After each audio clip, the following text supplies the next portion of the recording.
how much responsibility are you willing to take in your own wellness journey? And I think this struck a chord with me and Cheryl because we believe that really in every aspect of your wellness journey. That what from the food you eat or the exercise you do to the story you tell yourself that we talk about. What is that story you tell yourself in your own mind?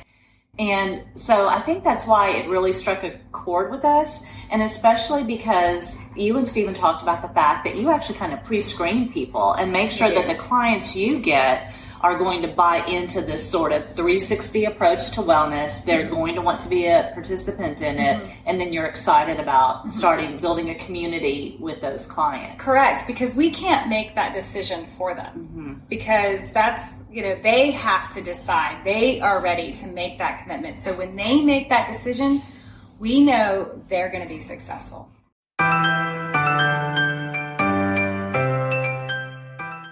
Welcome to the Envibe Live podcast with Amy Parker and Cheryl Dunn. By tuning in, you are joining a community that will inspire you to increase balance, wellness, and joy in your life.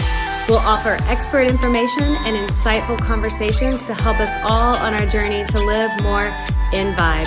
For more information and articles, remember to also check out our website at envibelife.com. That's ENVIBELIFE.com.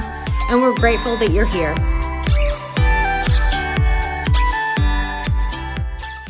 Hi, and welcome to the Envibe Life podcast with Amy Parker and Cheryl Dunn. We are here this week to continue a conversation we started last week in our podcast. And that's last week we interviewed Stephen Dunn for the second time. Stephen's a holistic physical therapist, Cheryl's husband, Cheryl's business partner, and he talked to us about back pain and neck pain as being one of the most common ailments or complaints he sees from clients who come into his practice. And so that podcast is loaded with information.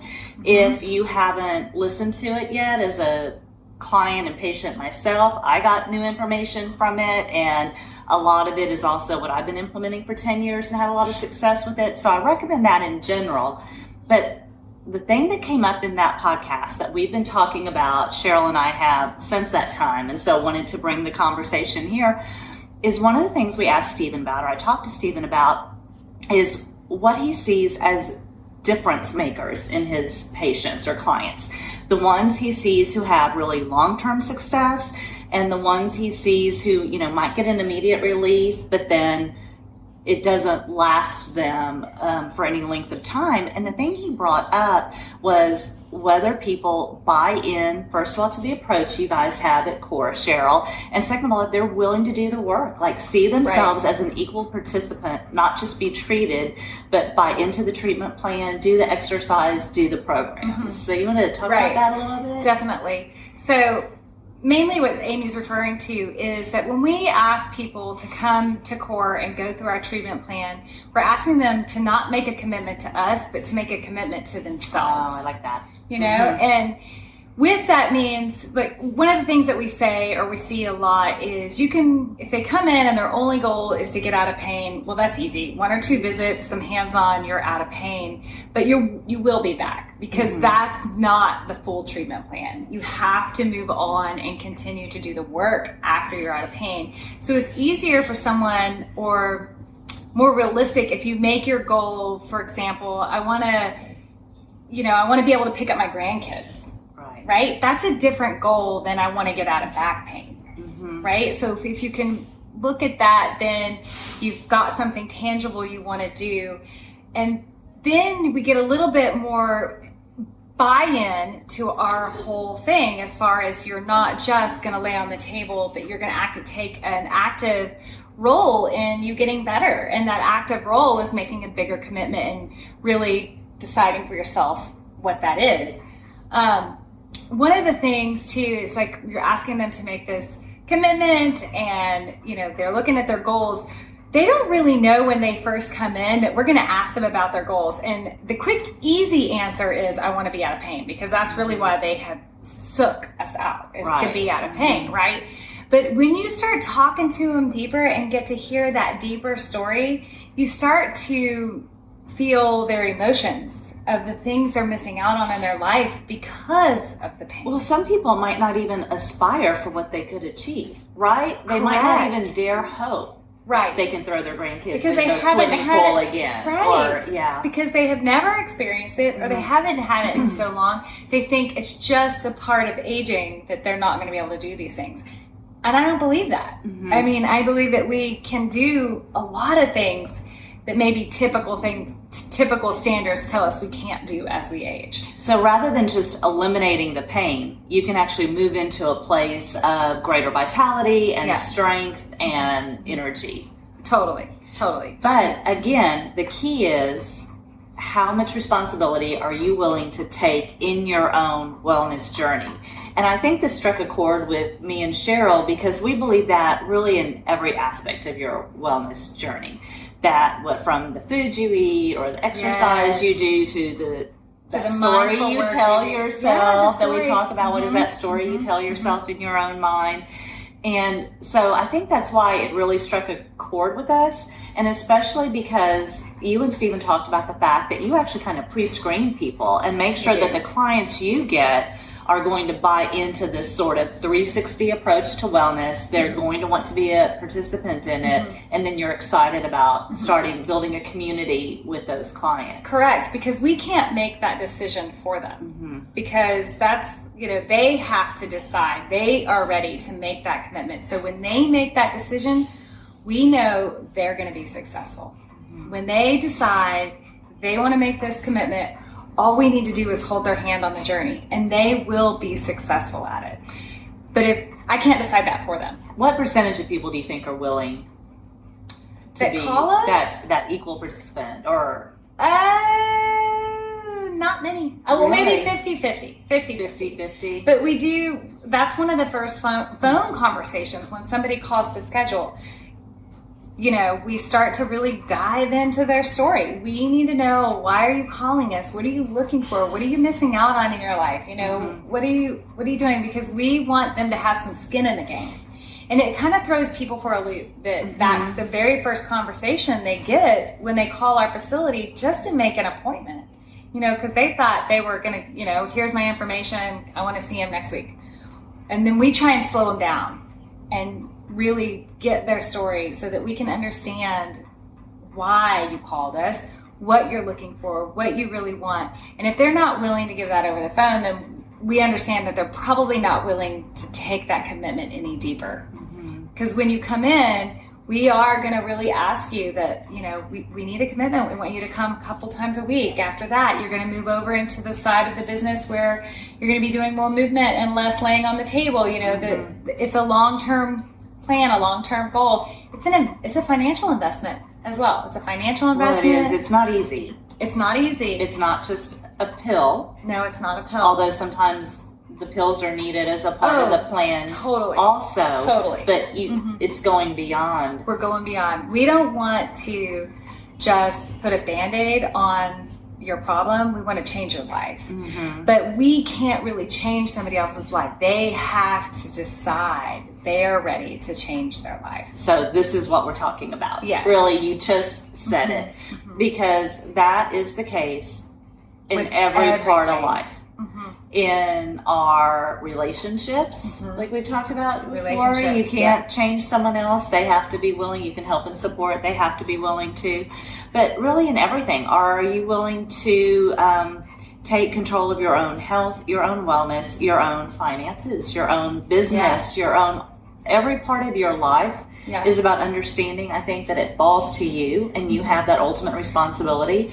And it's one of the reasons we're so passionate about offering information where we can find it and experts where we can find it, because different things are also going to work for different people. Correct. There's not one even as wonderful as core therapy and Pilates is, it's not going to be for... It's not for everybody. Everyone. And another clinic might be better for the person on the phone. And we do give those recommendations. If we can tell through that conversation, you might be better at this place, we send them there.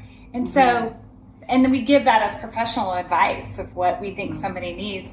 But it's true, it's with everything, you have to make the choice. And I think where I work with that in my life is the food I eat. Yeah. You know, I try, and sometimes I make mindless choices, and my choices throughout the day of what I choose to eat are probably not always the best.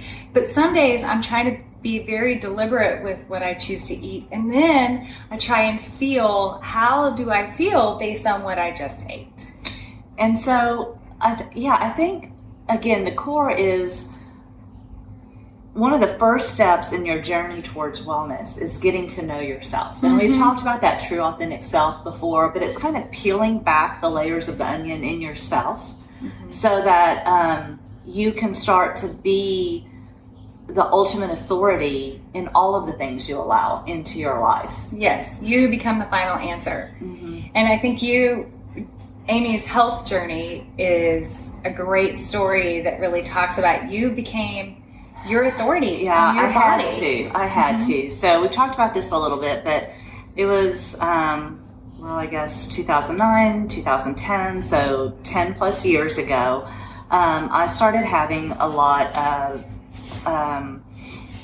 really just symptoms that were odd to me. A lot of dizziness, migraine headaches, shortness of breath, and amazing fatigue, and even some real bizarre spells were just heart palpitations and unable to breathe well, and I just felt like something was gravely wrong. That's the only way I can put it. Like I would have these thoughts in my head, or is this what it feels like right before you have a stroke? Is this what it feels like right before you have an aneurysm? Is this what it feels like right before you have a heart attack?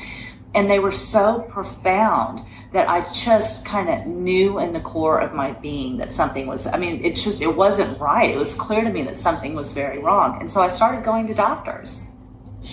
And I started with an internist, found out that I'd had undiagnosed mono one thing. And so at first thought, okay, well, that explains the fatigue and everything. Right. But then even when I was past where that should have been alleviated, and I kept my symptoms were escalating, not getting better. And when I'd say, well, what about the heart palpitations? Well, no, that shouldn't cause it. That shouldn't cause it. That shouldn't cause it.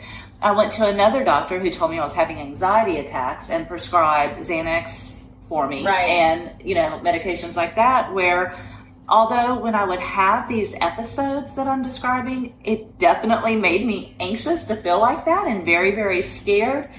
But it just really didn't resonate with me, because I would say things like, but I felt fine right beforehand. There was nothing that gave you the anxiety. Right, there was nothing. In fact, I had been having a great day and had been very active, and then all of a sudden, after the intense activity, I would get one of the spells. So it was almost the opposite of when you would think of an anxiety attack or a panic attack coming on, or I'd be lying in bed at night and would get woken up with one of these things. So it just didn't make sense.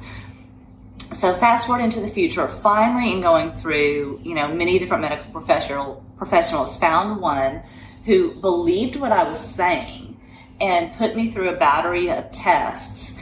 And this was a cardiologist. And so he put me through a lot of testing, and it's really a long, detailed story. But the bottom line is, one of the tests wasn't even looking for this, but it found something in one of my lungs. And that it's a vascular malformation in one of my lungs is what it is. And it causes essentially all those symptoms that I just listed. And so by the time he found it for me, or found it in me, he then referred me to the appropriate person. I came home, by the way, 40 years old, on oxygen, not able to resume normal activities, very dire situation health-wise, until the condition of my lung was treated with an actual procedure to treat it. And then I'm doing very well since then.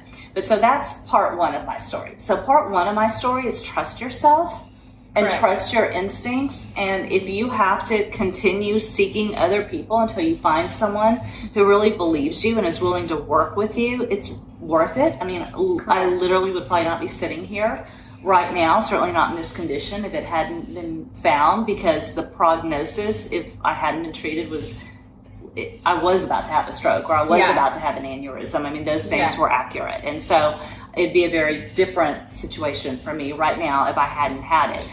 But then the second part of the story is fast forward a few months down the road, and that's the point at which I came into your clinic, Stephen and Cheryl's clinic. And it's because I was having back pain and other issues. Again, I came in because I was having pain, not because I was even seeking wellness, but help me out of this pain. Yeah. But I bought in.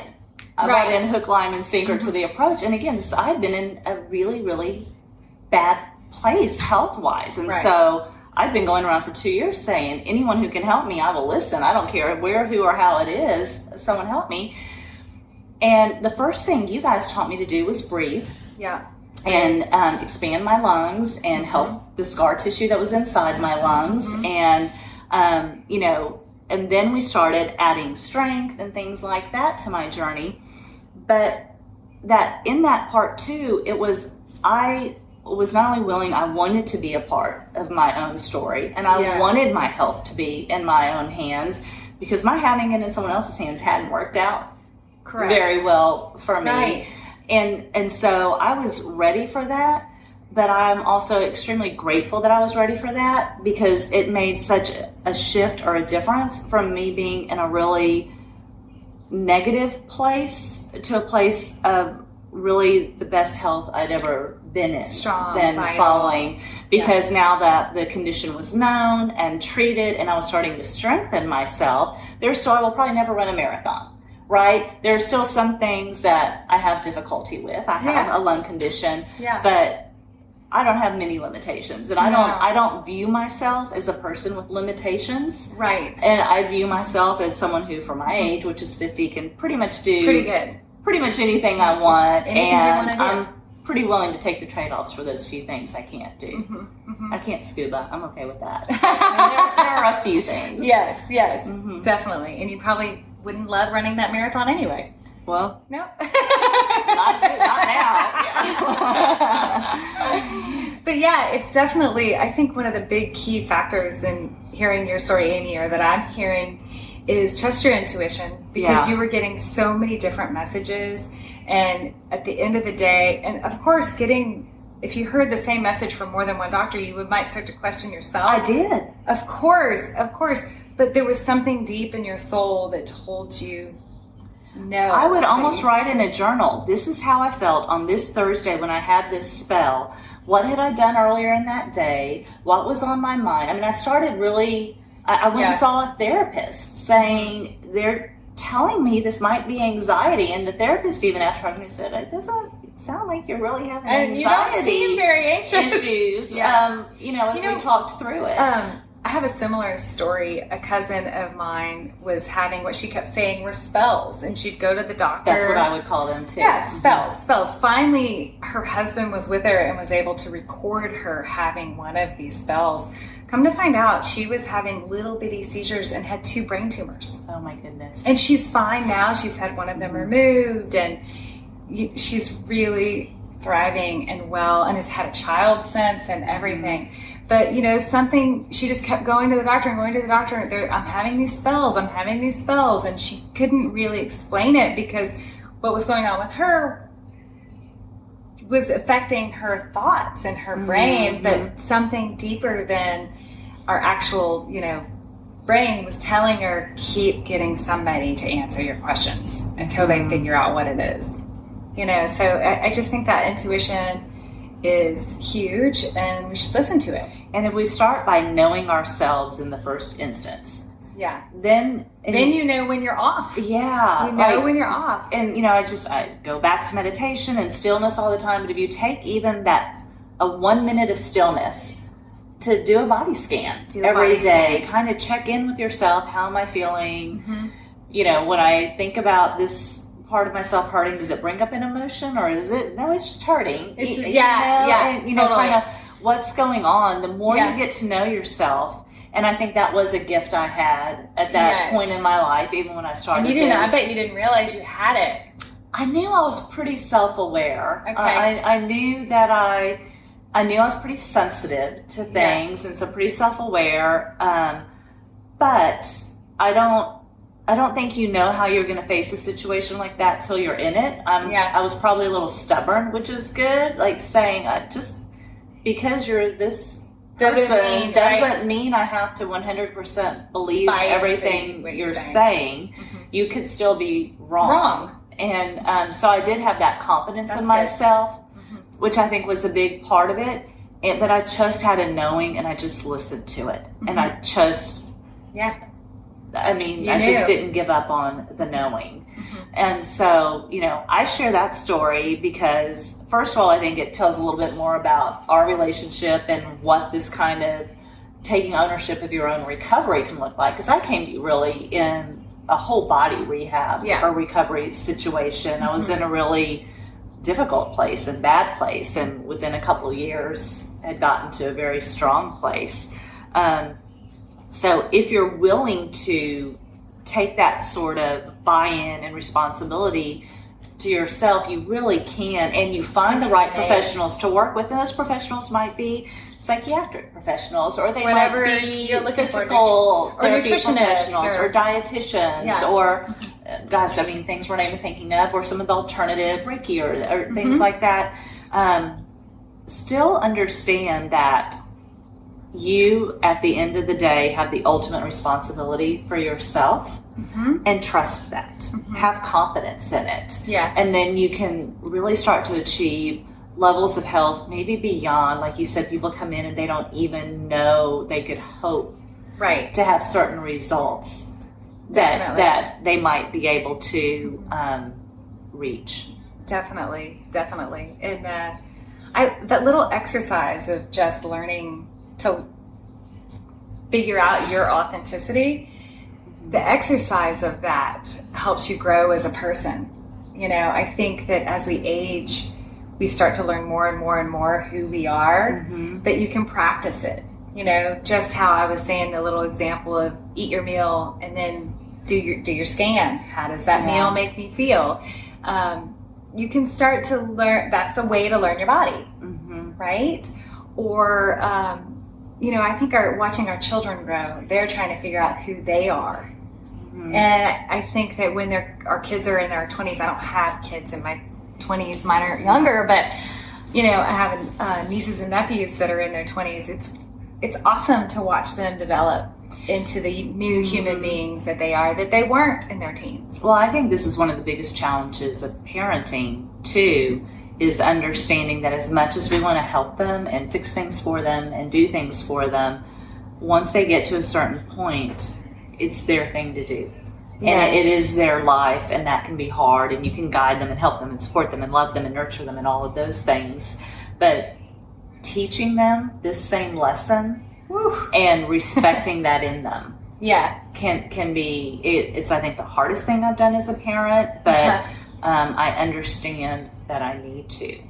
Too. And that's something we'll have to readdress that when I get to that age. You start hitting adolescence. Finding those boundaries and figuring out what works and what doesn't work. And then, part of knowing yourself is then also knowing when to ask for help and when you do need help.